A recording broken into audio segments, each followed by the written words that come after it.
So as, people are trying to mobilize and figure out how they can help in the fight against racial injustice, and obviously to honor the death of George Floyd. There's a lot of celebrities who, of course, have been stepping into and not just speaking out, but also showing up. Among them, Mhm. Jaime Foxx. He actually was seen.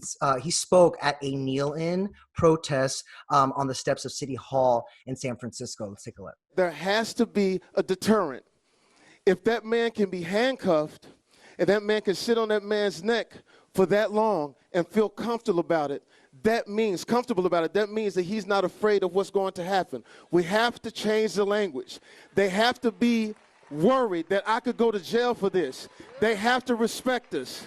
They have to love us. That man cried out for his mom. I've seen Jaime pop up all weekend, Yes.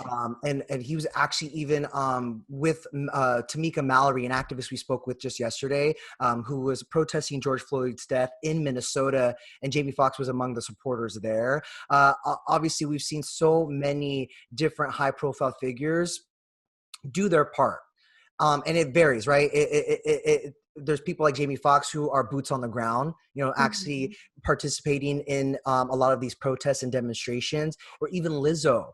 She posted yesterday a tearful address on everything that's going on in the protests and George Floyd.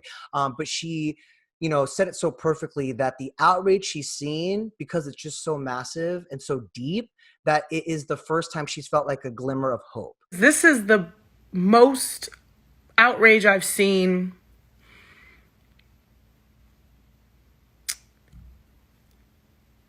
as a country. And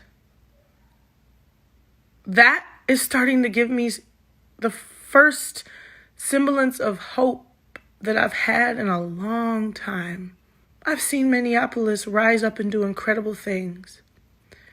And this isn't the first time. That hopefully this will actually turn into something. You want to know, that just made me think of all of the other times, the countless of other times, Trayvon Martin, Mike Brown.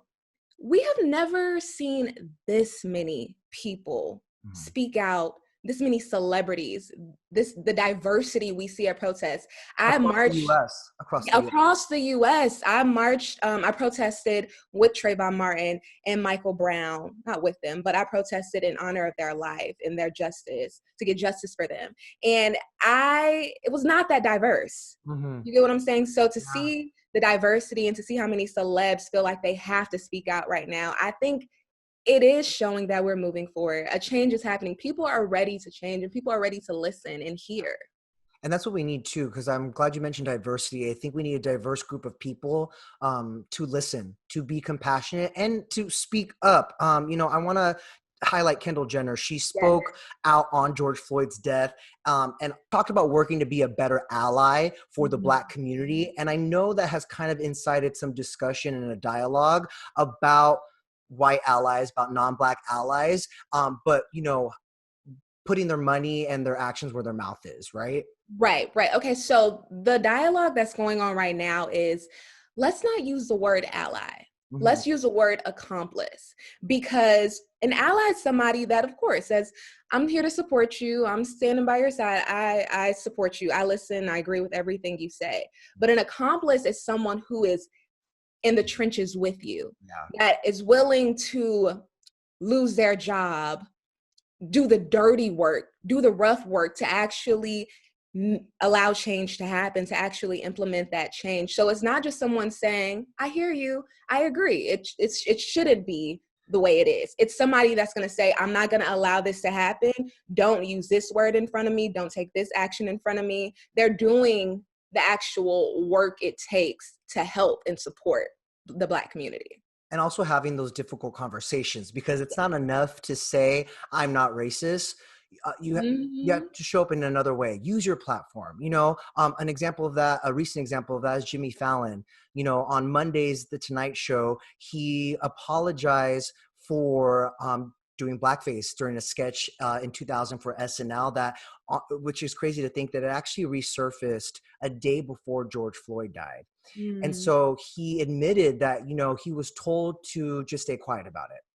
And obviously his show, his reputation, everything was on the line, but he took the opportunity to actually have a larger conversation about race on the show. And of course he was remorseful, but it takes more than that. And I think him taking that opportunity, literally the real estate of that show, which is, broadcast nationally, to have a conversation about race, to bring in the right voices, to educate himself, was the right move. Yeah. And to add on to that, Denny, I think the Black community, I think that we should allow change to happen. We need to give space for people that are willing and ready to change. Give space for people to learn.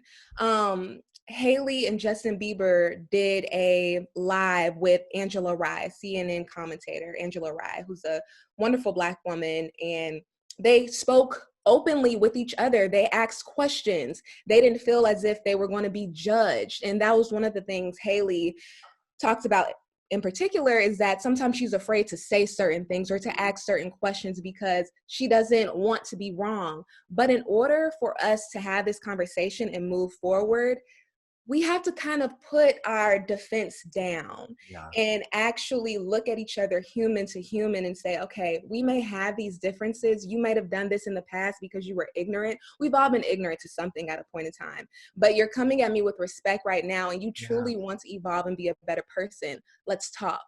And I think that's the best thing that we can do, is to remove the judgment. At the end of the day, white, Black, we're all human. And we all are taking up this space in this world. So we need to respect each other as human and give people space to grow. Especially if we need people to speak up, because, I think a lot of reasons why you don't hear a lot of people speak out against racial injustice, or even with even just the recent events, is because of fear and the fear to say the wrong thing. And I think you're totally right. We have to kind of give them that space to learn, right? If we want them to act.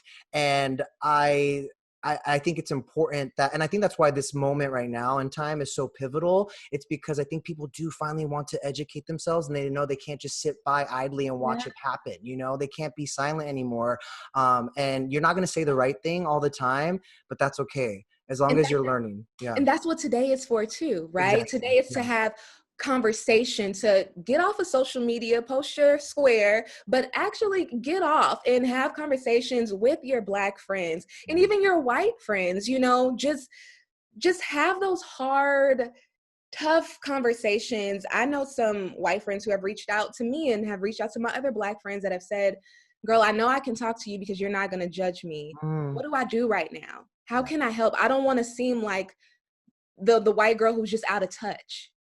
So today is the day to have those conversations.